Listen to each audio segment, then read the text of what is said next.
ইমামের নামাজ নষ্ট হয়ে গেলে কি মুসল্লিদের নামাজও নষ্ট হয়ে যাবে? মুক্তাদি দুরূদ শরীফ পড়া অবস্থায় ইমাম সালাম ফিরিয়ে ফেললে মুক্তাদি কি করবে? তালিমে শুনেছি যে ব্যক্তি ইমামের আগে রুকু বা সিজদা থেকে মাথা তুলে ফেলে আল্লাহ তার চেহারা গাধার মতো করে দিবেন। হাদিসটি সঠিক কিনা জানাবেন। জামাতে নামাজ পড়ার সময় বায়ু বা অন্য কোনো কারণে ওযু ভেঙে গেলে করণীয় কি? আমি একটি মসজিদে তারাবি পড়িয়েছি। তারাবি শেষে মসজিদের সভাপতি মুসল্লিদের উদ্দেশ্যে ঘোষণা দেন, আপনারা সবাই হাফেজ সাহেবকে দান করুন। পরে মুসল্লিদের কাছ থেকে টাকা সংগ্রহ করে আমাকে দেওয়া হয়। এখন আমার দ্বিধা হচ্ছে, এভাবে দানের ঘোষণা দিয়ে যে টাকা তোলা হয়েছে তা আমার জন্য জায়েজ হবে কিনা? নামাজের ইমাম কি প্রথম কাতারে শরিক হওয়ার সওয়াব পাবে? আমাদের অনেক পুরনো একটা কাচারি ঘর আছে। একসময় এখানে অনেক খারাপ কাজ হতো, মদ জুয়ার আড্ডা হতো। আমরা এখন চাচ্ছি এই ঘরটা মসজিদ বানিয়ে ফেলতে। এই ঘরটা মসজিদ হিসেবে ব্যবহার করতে পারবো। মসজিদে প্রবেশ এবং বের হওয়ার সময় মুসল্লিদের উদ্দেশ্যে সালাম দেওয়া যাবে কিনা? আমি নামাজ আদায় করার সময় ওযু করে বিসমিল্লাহির রহমানির রহিম পড়ে আল্লাহু আকবার বলে নামাজ আদায় করা শুরু করি। কোনো ধরনের নিয়ত মুখে উচ্চারণ করি না। তবে মনে মনে নিয়ত করে নেই যে এখন কি নামাজ আদায় করছি। প্রশ্ন হলো, আমার নামাজ আদায় কি সুন্নাহ অনুযায়ী হচ্ছে? মেয়েদের জন্য ইসলামী নাশিদ শোনা কি জায়েজ? দুখুল মসজিদ কি সূর্য ডুবার সময় পড়া যাবে? আমি জেনারেল ধারার পড়ুয়া মানুষ। বাংলা অনুবাদে হাদিস পড়ি। অনেক হাদিসে ফালাইসা মিন্না বা সে আমার দলভুক্ত নয় এমন বাক্য পেয়েছি। দলভুক্ত নয় এর মানে কি কাফির? ইমামের নামাজ নষ্ট হয়ে গেলে কি মুসল্লিদের নামাজও নষ্ট হয়ে যাবে? উত্তর হলো হ্যাঁ, ইমামের নামাজ যদি ভেঙে যায় তাহলে মুসল্লিদের নামাজও ভেঙে যাবে এবং পরবর্তী করণীয় ইমাম এবং মুসল্লি সকলের জন্য সমানভাবে প্রযোজ্য হবে।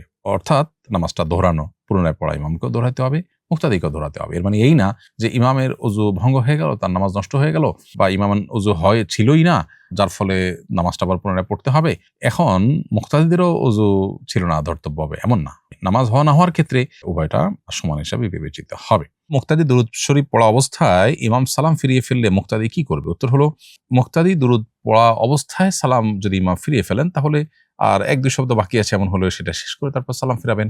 আর যদি মনে হয় এখনো অনেক দূর বাকি আছে তাহলে সেক্ষেত্রে যে অবস্থা আছেন সে অবস্থায় থেমে গিয়ে ইমামের সাথে সালাম ফিরিয়ে ফেলবেন। কারণ আপনার দুরূদ কমপ্লিট করার চাইতে ইমামের অনুকরণ করার গুরুত্ব বেশি। তালিমে শুনেছি যে ব্যক্তি ইমামের আগে রুকু বা সিজদা থেকে মাথা তুলে ফেলে আল্লাহ তার চেহারা গাধার মতো করে দিবেন। হাদিসটি সঠিক কিনা জানাবেন। আর যদি সহিহ হয় তাহলে এই শাস্তিকে দুনিয়াতেই দেওয়া হবে নাকি আখিরাতে? উত্তর হলো হ্যাঁ, এই বিষয়ে বর্ণিত হাদিসটি সহিহ এবং হাদিসটি হলো আবু হুরায়রা রাদিয়াল্লাহু আনহু বর্ণনা করেছেন যে নবী করিম সাল্লাল্লাহু আলাইহি ওয়াসাল্লাম ইরশাদ করেছেন যে আমা ইয়াখশাল্লাযী ইয়ারফাউ রাসাহু ক্বাবলাল ঈমান, যে ব্যক্তি ইমামের আগে মাথা উঠায় নামাজের মধ্যে, সে কি ভয় করে না যে আইয়ুহাউবিলাল্লাহু রাসাহু রাসা হিমার, যে তার মাথা আল্লাহ তাআলা গাধার মাথায় পরিণত করবেন। এটি হাদিস মুসলিমে বর্ণিত হয়েছে। এখানে পার্থিব কোনো শাস্তির কথা মূলত বোঝা হয়নি।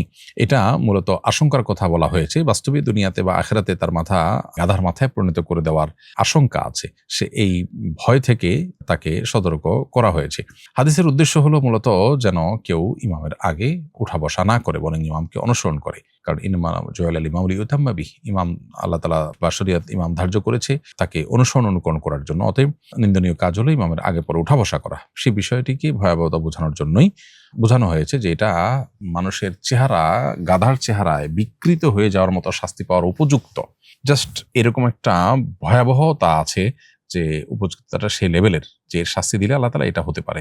এটা বাস্তবিকভাবে শাস্তি আল্লাহ তাআলা দিতে পারেন, নাও দিতে পারেন, সেটা ভিন্ন বিষয়। এখানে মূলত উপমা দেওয়া উদ্দেশ্য যে যদি শাস্তি দেওয়া হতো, এই অপরাধের শাস্তি মূলত এরকম হওয়ার মতো।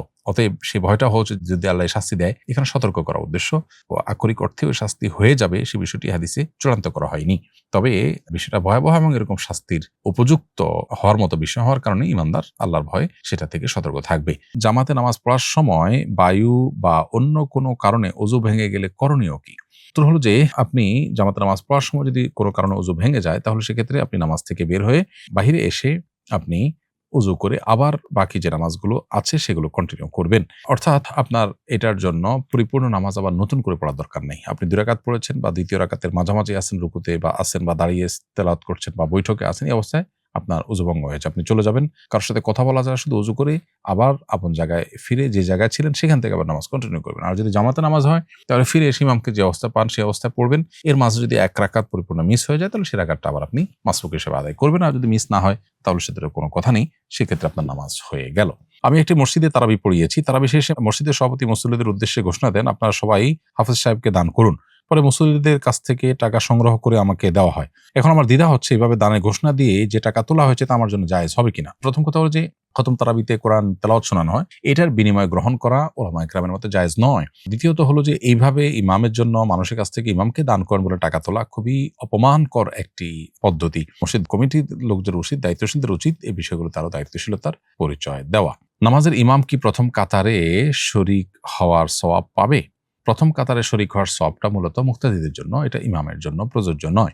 ইমামের তো আলাদা ফজিলত এবং মর্যাদা আছে, সবার জন্য তো সবকিছু নয়। ইমাম যে সবগুলো মানুষকে লিড করলেন, নেতৃত্ব দিলেন, সে কারণে তিনি আল্লাহর কাছে আজর এবং সওয়াব পাবেন। অতএব প্রথম কাতারের সওয়াব এটা তার জন্য প্রযোজ্য নয়। আমাদের অনেক পুরনো একটা কাচারি ঘর আছে, একসময় এখানে অনেক খারাপ কাজ হতো, মদ জুয়ার আড্ডা হতো। আমরা এখন চাচ্ছি এই ঘরটা মসজিদ বানিয়ে ফেলতে। এই ঘরটা মসজিদ হিসাবে ব্যবহার করতে পারবো কিনা? উত্তর হ্যাঁ পারবেন, কোনো অসুবিধা নেই। একসময় খারাপ কাজ হতো দেখে সেটাতে এখন কিছু করা যাবে না, ভালো কিছু করা যাবে না এমন না, বরং ভালো কিছু করাটাই হলো ওইটার জন্য সবচাইতে বড় কাফফারা। তবে হ্যাঁ, এই কাছারি ঘর যেটা বলছেন এটার যে যৌথ মালিকানা আছে সেখানে সবার কনসার্নটা গুরুত্বপূর্ণ, যে আপনি এটাকে মসজিদে নির্ধারণ করবেন। মসজিদে নির্ধারণ করার ক্ষেত্রে মালিকরা সবাই একমত কিনা, বলপূর্বক কারোর অধিকার নষ্ট করে করছেন কিনা, এটা কি উদ্দেশ্যে করা হয়েছে, সে উদ্দেশ্য না করে অন্য উদ্দেশ্যে করতে গেলে সবার সম্মতি আছে কিনা, এই বিষয়টা গুরুত্বপূর্ণ। মসজিদে প্রবেশ এবং বের হওয়ার সময় মুসল্লিদের উদ্দেশ্যে সালাম দেওয়া যাবে কিনা?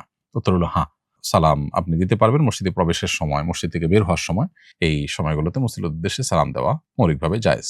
আমি নামাজ আদায় করার সময় ওযু করে বিসমিল্লাহির রহমানির রহিম পড়ে আল্লাহু আকবার বলে নামাজ আদায় করা শুরু করি। কোনো ধরনের নিয়ত মুখে উচ্চারণ করি না, তবে মনে মনে নিয়ত করে নেই যে এখন কি নামাজ আদায় করছি। প্রশ্ন হলো আমার নামাজ আদায় কি সুন্নাহ অনুযায়ী হচ্ছে? উত্তর হলো হ্যাঁ, আপনার নামাজ সুন্নাহ সম্মত হচ্ছে এবং আশা করা যায় আল্লাহ রাব্বুল আলামিন আপনার এই নামাজের জন্য আপনাকে আজর দান করবেন। মেয়েদের জন্য ইসলামী নাশিদ শোনা কি জায়েজ? উত্তর হলো মৌলিকভাবে মেয়েদের জন্য ইসলামিক নাশিদ শোনা জায়েজ, তবে কোনো বিশেষ পুরুষ শিল্পীর প্রতি যদি আকর্ষণ বোধ করেন করে নারী, তাহলে সেক্ষেত্রে সেটা তার জন্য শোনা না জায়েজ হবে এবং গুনাহের বিষয় হবে। দুখুল মসজিদ কি সূর্য ডুবার সময় পড়া যাবে? উত্তর হলো না।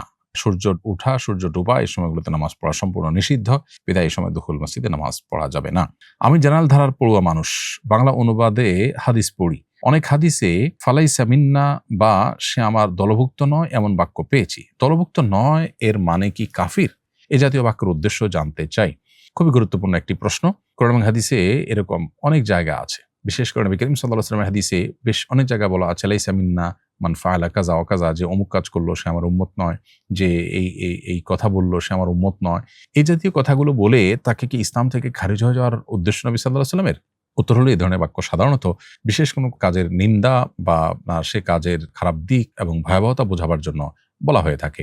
এর দ্বারা উদ্দেশ্য হয় সাধারণত সংশ্লিষ্ট কাজটা খুবই খারাপ সেটা বোঝানো, এবং এটা কোনো মুসলমান আসলে করতে পারে না। নবী সাল্লাল্লাহু আলাইহি ওয়াসাল্লামের উম্মত পরিচয় দেওয়া মানুষের জন্য এটা সাজে না, এই কথা বোঝানো মূলত উদ্দেশ্য। এ ধরনের হাদিসে সাধারণত সচরাচর ওই ব্যক্তি এ কাজ করলে ইসলাম থেকে বের হয়ে যায় এরকমটি বোঝানো উদ্দেশ্য হয়ে থাকে না। তবে যদি এমন কোনো কাজ হয়ে থাকে যে কাজটা আসলে মৌলিকভাবে ইসলাম থেকে বের হওয়ার মতো, তাহলে সেক্ষেত্রে নবী সাল্লাল্লাহু আলাইহি ওয়াসাল্লামের ওই হাদিসের এই বাক্য যদি নাও থাকে, এমন হতে পারে যে কোনো অপকর্ম যেটার করলে নবী সাল্লাল্লাহু আলাইহি ওয়াসাল্লাম আমার উম্মত নয় এরকম কোনো কথা বলেননি, কিন্তু কাজটা মূলগতভাবে মৌলিকভাবে সেটি ঈমান থেকে বের হওয়ার মতো, এরকম যদি হয় তাহলে সেক্ষেত্রে সেটি ঈমান ভঙ্গের কারণ হবে এবং ইসলাম থেকে খারিজ হওয়ার কারণ হবে। তাহলে মোদ্দা কথা হলো লাইসা মিন্না বা আমার উম্মত নয় এই জাতীয় হাদিসের মাধ্যমে সচরাচর ইসলাম থেকে বের হয়ে যাওয়া বা সে মুসলমান নয় এই কথা বোঝানোর উদ্দেশ্য হয় না, বরং এটি নবী সাল্লাল্লাহু আলাইহি ওয়াসাল্লামের উম্মার অন্তর্ভুক্ত মানুষের সঙ্গে সাজে না। কিয়ামতের ময়দানে সেই নবী সাল্লাল্লাহু আলাইহি ওয়াসাল্লামের সুপারিশ পাওয়ার বিষয়টি প্রশ্ন সাপেক্ষ হয়ে দাঁড়াবে। এই জাতীয় বিষয়কে ইঙ্গিত করে সাধারণত হাদিসের এ ধরনের শব্দগুলো।